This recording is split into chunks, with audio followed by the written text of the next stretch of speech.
Have you ever noticed something strange about avoidant people? They're the ones who seem so distant, right? The ones who push you away the moment you get too close. They act like they don't need anyone. They seem cold, detached, even uninterested in deep emotional connections. And yet, here's the twist that almost nobody talks about: avoidants do form lifelong connections, but only with one very specific type of partner.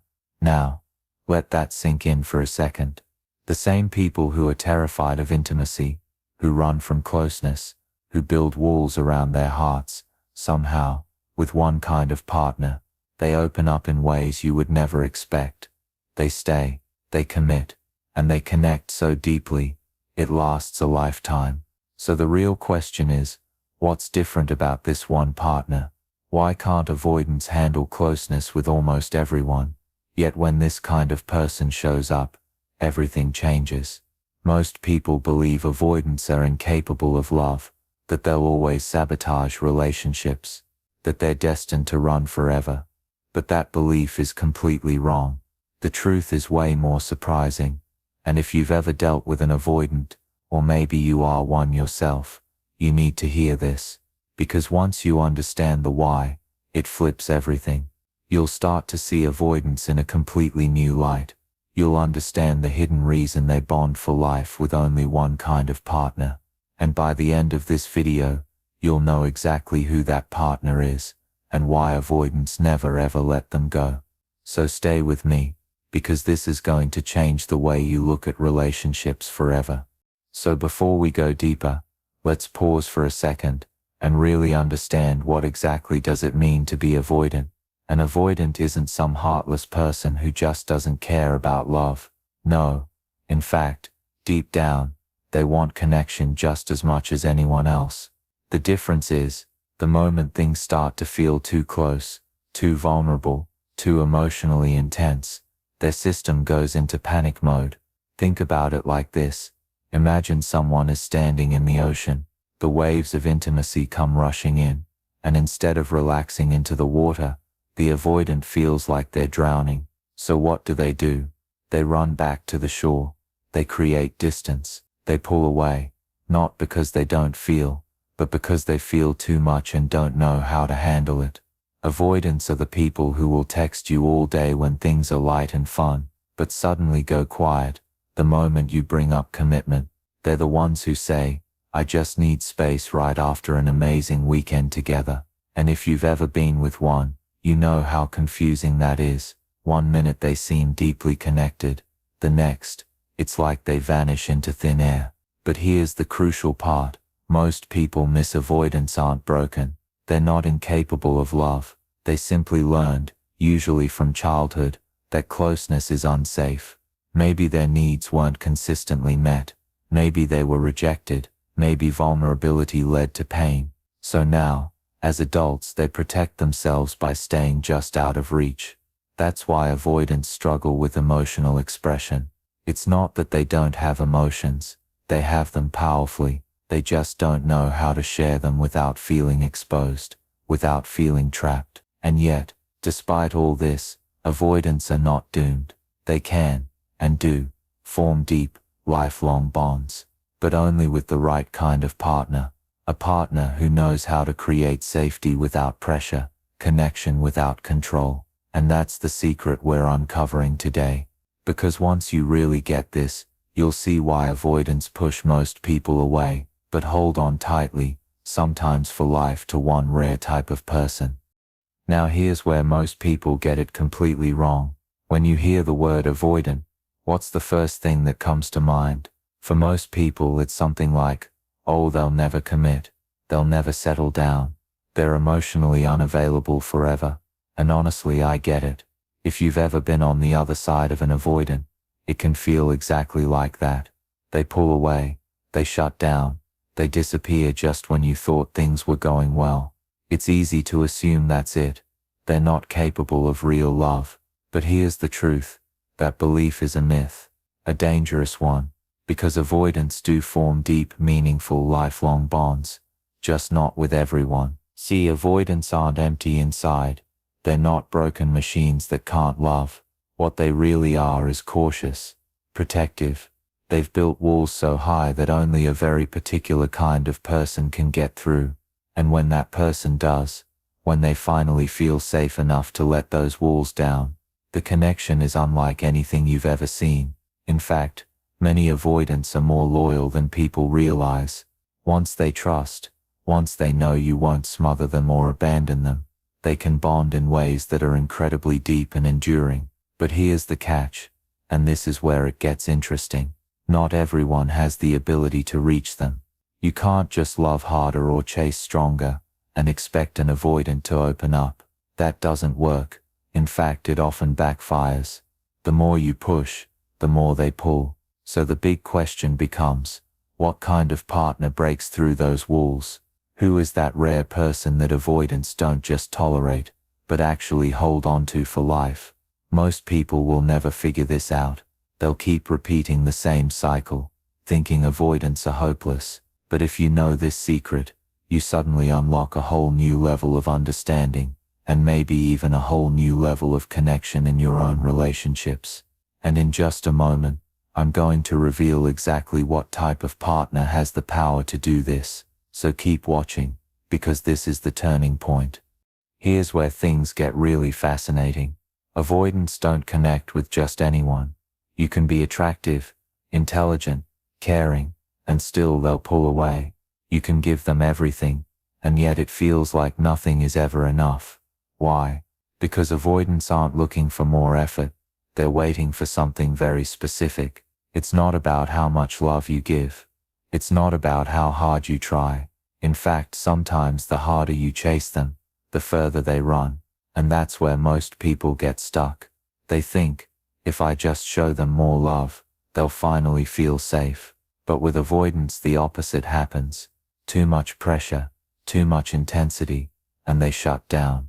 But here's the twist. When avoidants finally meet one very particular type of partner, everything changes.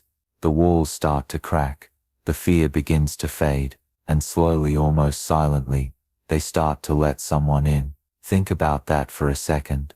Someone who has spent their entire life protecting themselves from closeness, suddenly choosing to stay, choosing to trust, choosing to connect on a level they once thought was impossible. That doesn't happen with everyone. It happens with one kind of person, and when they find them, they hold on, often for life. And this is where it gets almost magical, because the type of partner who reaches an avoidant doesn't do it by force. They don't beg, they don't demand, they don't try to fix the avoidant.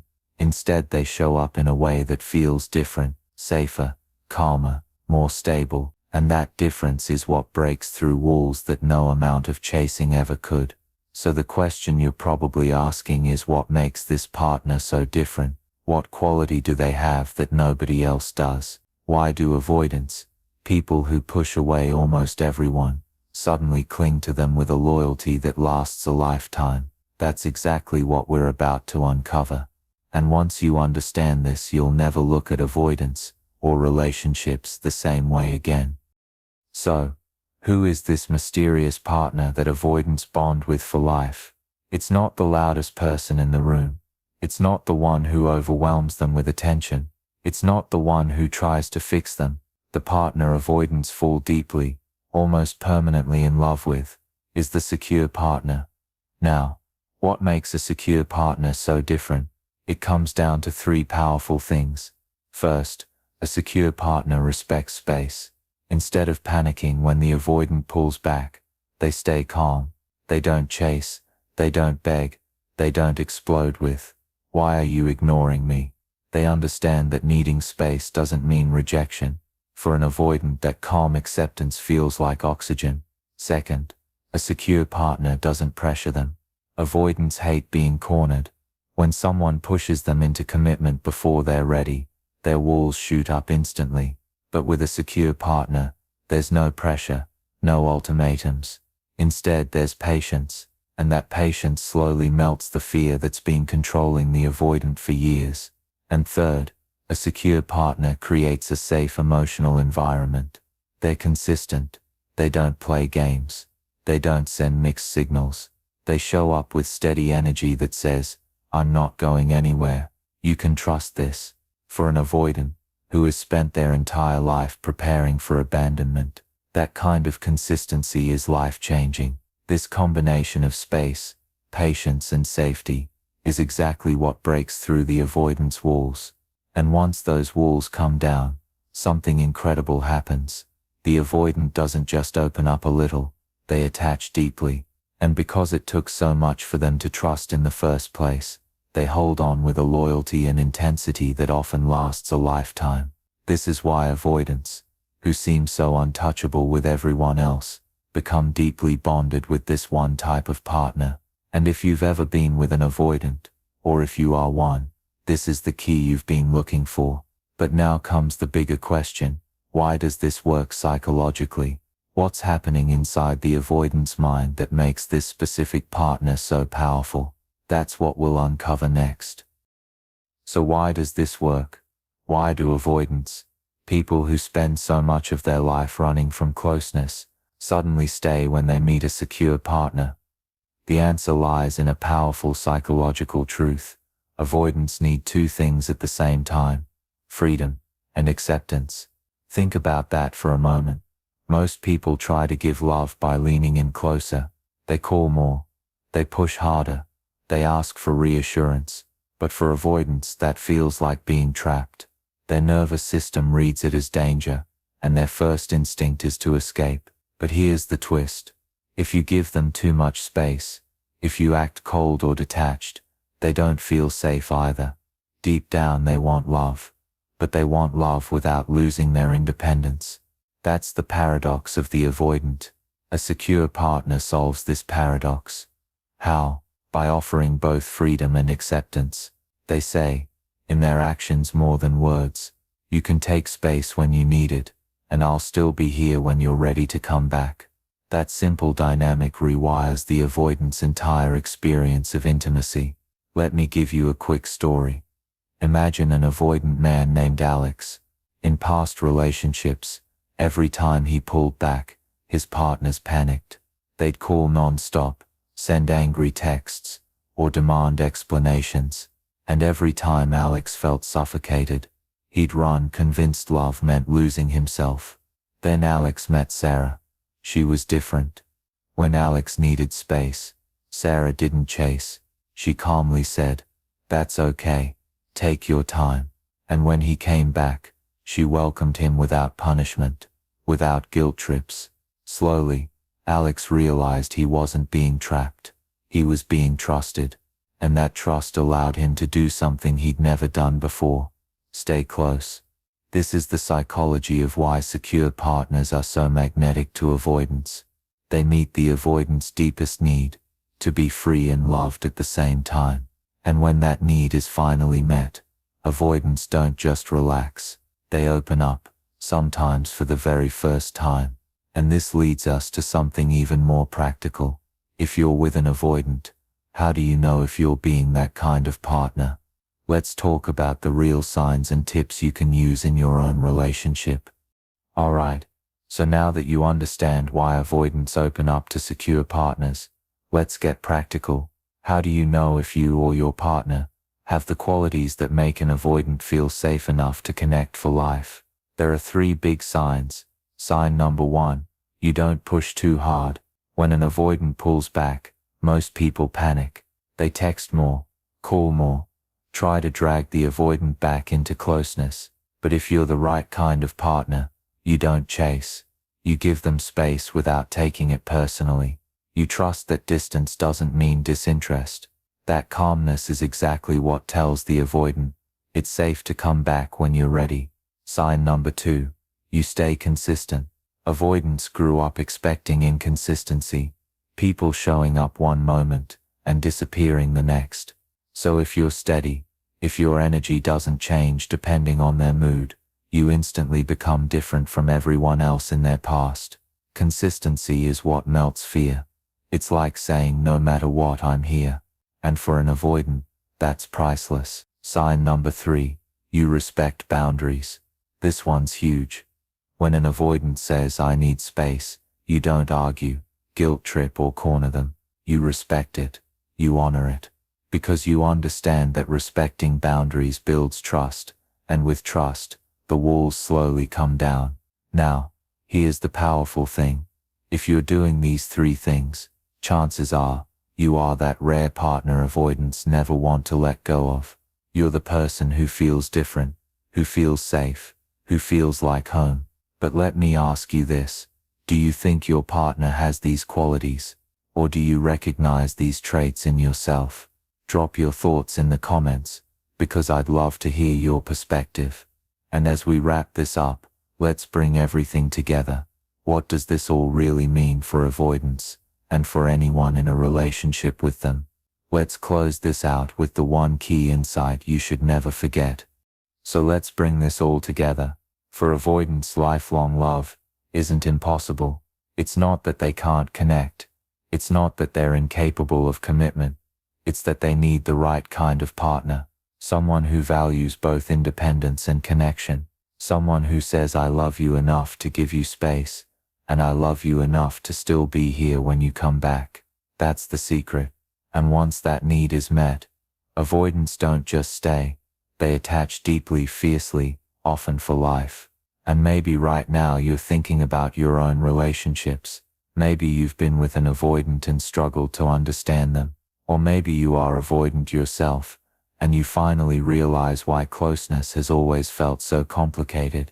Either way, this insight can change everything, because it proves love is possible, even when the walls seem unbreakable. Now I want to hear from you. What do you think is the single most important quality for loving an avoidant? Is it patience? Is it trust? Is it respecting space? Or maybe something else? Drop your answer in the comments. I'll be reading every single one, and I'd love to see your perspective. And if this video gave you an aha moment, do me a favor, hit that like button right now. Share this with someone who needs to hear it. And of course subscribe, because we've got so many more powerful conversations about love, attachment, and relationships coming your way. And trust me, you don't want to miss them. So until next time, remember this: even avoidants are capable of lifelong love. All it takes is the right kind of connection.